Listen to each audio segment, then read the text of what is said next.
ஸ்டாலினை சந்தித்து பேசியிருக்கிறார் ஆம் ஆத்மி கட்சியினுடைய ஒருங்கிணைப்பாளர் அரவிந்த் கெஜ்ரிவால். இது குறித்த கூடுதல் விவரங்களை நம்முடைய சிறப்பு செய்தியாளர் கோகுலிடம் கேட்கலாம்.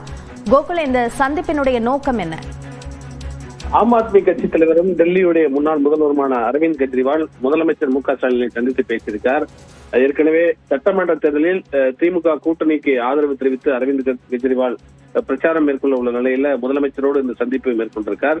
இந்த சந்திப்பு குறித்து பெருமை கொள்வதாகவும் கல்வி, சுகாதாரம் மற்றும் மகளிர் அதிகாரம் ஆகிய துறைகள் குறித்து ஒரு பொதுவான தொலைநோக்கு பார்வையை இருவரும் கொண்டிருப்பதாகவும் அவர் தெரிவித்திருக்கார்.